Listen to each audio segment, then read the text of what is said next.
Hi everyone, I'm David Fisher, and this is Presidential Chronicles, the series of books and videos on American history as seen through the lives of the presidents of the United States. This episode is from the life of Herbert Hoover, and the focus is Belgium's savior. The year is 1914. World War I has just broken out. The Americans are neutrals at the beginning of the war, but that didn't mean that there weren't Americans in harm's way. There were more than 100,000 Americans in Europe at the time that the war broke out, and now all of a sudden they're basically stranded. There's no berths on ships available to get out because everything has been reallocated to the war effort, and even their money was no longer any good. Banks and other institutions weren't accepting foreign currency, so US dollars were all of a sudden no good, and these Americans really didn't know what to do. So they started showing up at the embassy and the consulates looking for help. And Consul Robert Skinner, he didn't know what to do, but he thought there was somebody in town who did. Someone known as the great engineer, maybe a master at things like logistics. That was Herbert Hoover. And Hoover was actually in London at the time looking to drum up some support for a trade conference that was going to be coming up in San Francisco in the near future, but that was all tossed aside now that war had broken out, and Hoover thought he could help. So what did he do? He called some of his colleagues, and using his own money, they had access to British pounds and some gold. They started loaning out money to total strangers, just on a promise to repay, but he also started helping them to get berths on ships, and things were going so well that Ambassador Walter Page heard about it and said, look, I need this Hoover guy to come and really do a much broader operation to help these Americans get home. And so Hoover agreed. He and his colleagues set up shop in the ballroom at the Savoy Hotel. They focused on getting temporary housing, food, and of course transportation. They loaned out of their own money $1.5 million, again, just on a promise to repay from these total strangers. Well, they didn't have to worry because only $300 was not returned out of that $1.5 million. Really, truly a remarkable operation. And for Herbert Hoover, he was not done. In fact, he noted it later that I didn't realize it at the moment, but my engineering career was over. I was on the slippery road of public life. The Germans had overwhelmed Belgium on their way to France at the beginning of the war. And in doing so, they took over Belgium and they confiscated a lot of the food. And Belgians had imported most of their food, and now they couldn't get new food in. Germany was blocking on the one side, and the British had a blockade on the other. And the country was frankly just weeks away from starvation.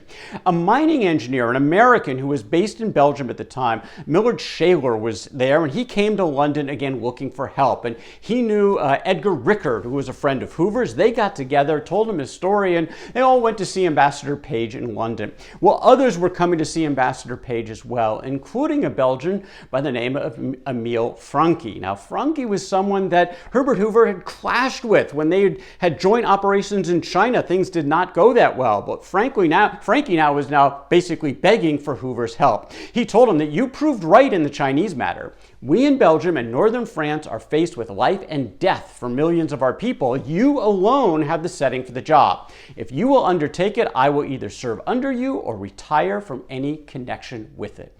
Well, this is a big change for Herbert Hoover. He had a thriving business, a young family that he was certainly raising. He kind of had a personal fortune. But he had a lot invested in mines around the world. But more than any of that, he had that inner light and that Quaker sense of community and service. And that gave him one night to think about it. He says, yes, I'm in. And he basically shed all his businesses. He sold things off. He handed them off to other people. And he was ready for an unprecedented effort to try to feed the people of Belgium. He said that they had no former human experience to turn for guidance. It would require that we find the major food supply for a whole nation, raise the money to pay for it, get it past navies at sea and occupying armies on land, set up an agency for distribution of supplies for everybody justly, and see that the enemy took none of it. It was not relief in any known sense. It was the feeding of a nation. Again, unprecedented. It was actually going to be a private organization, even though the American government had sort of asked him to get involved in this. And the Americans were neutral, so it couldn't be a government operation. This would be a private operation that was run by Hoover. They called it the Commission for Relief in Belgium, the CRB. And Hoover was up to raising the money, acquiring the food, getting into the country, distributing it. He had to do all of these things. He called it like trying to feed a hungry kitten by means of a 40-foot bamboo pole, said kitten being confined in a barred cage with 2 hungry lions. Now, this was also personally perilous for Hoover. The first time he went over to Belgium, this was a difficult situation. German soldiers stood at every crossroads and every street corner. The depressed, unsmiling faces of the Belgians matched the mood of the dreary winter landscape. There were no children at play. The empty streets, the gaunt, destroyed houses, the ruins of the fine old church of St. Pierre and the library at Louvain intensified the sense of suspended animation in the life of a people. This is what he had signed up for. Now, he did have a partner in the American minister to Belgium, Whitlock, but again, this was not a government operation, so when it came to meeting with the belligerents, because that was Hoover's next step, he was really in the lead. And he started out in England. And one of the first people he saw up the chain of command was the First Lord of the Admiralty, a man by the name of Winston Churchill. And Churchill said, absolutely not. You're not getting through our blockade. If the Germans want to occupy Belgium, they need to feed the Belgians. We're not letting anything in because all that food is just going to go to Germany anyway. Can't trust them. So no, the answer is no. Well, Hoover was very persistent. He was not going to take no for an answer, as many people in Europe would find out over these next few years. So his next step in the chain was David Lloyd George, at the time the Chancellor of the Exchequer. Now, he was impressed with Hoover. He did believe the civilians in Belgium and northern France needed to be fed, and he agreed to take the issue with a recommendation to the British cabinet, but only if Hoover could guarantee that none of this food would land up in the hands of the enemy. So what did Hoover do? Off to Berlin. Here we finally got a meeting with the Chancellor, Theobald von Bethmann Hollweg. This is New Year's Day of 1915. Now, Hoover said, look, you Germans, you have the responsibility to feed the Belgians in part of this occupation. If you can't or you won't, let me do it. The CRB will step in. But you can't take any of this food that we're going to bring in. And by the way, the Americans are watching. We know you wanted the Americans to stay neutral in this war. This might be a good time to agree to this charity effort. And Hollweg did agree. So back across the channel, went back to Lloyd George, told him the situation, and Lloyd George went to the British cabinet. They agreed. Unprecedented undertaking for Hoover and the CRB. We won the confidence of both belligerent sides and became a sort of neutral state of our own, Hoover said. We, in effect, issued our own passports and visas. Well, really, except Hoover. He had a unique passport coming from Germany. In fact, it might have been unique for passports in all of the history of war. His passport simply said, this man is not to be stopped anywhere under any circumstances. That's the passport for Herbert Hoover. Now, he had to be trustworthy, and he was. He was privy to war plans and insights on both sides of the action, never gave away any of those confidences. He built a fleet of more than 70 ships. They had these big signs on the ships signaling Belgian relief. Most of them got through, and the Germans, to their credit in this case, did not take that food. The food went to the Belgians. So everyone was pretty much agreeing. Now, a few of the ships were sunk. Hoover bemoaned this. At times he wanted to give up. He was disturbed by so many challenges, but he persevered. He continued in this mission despite the fact that there was sort of one crisis after another. His attitude was centralizing management, decentralizing execution. He wanted the local people to make as many decisions as they could. If it got too difficult, they couldn't handle it, they were being obstructed, that would come back to Hoover, and the engineer in him, whatever the issue was, he'd figure it out. Now, Hoover also had some trouble from the folks back home in the United States, who some of them didn't like the fact that this felt like it was helping Germany feed the Belgians. And Senator Henry Cabot Lodge was among those who was thinking about passing some legislation or putting legislation forward that actually would stop the CRB.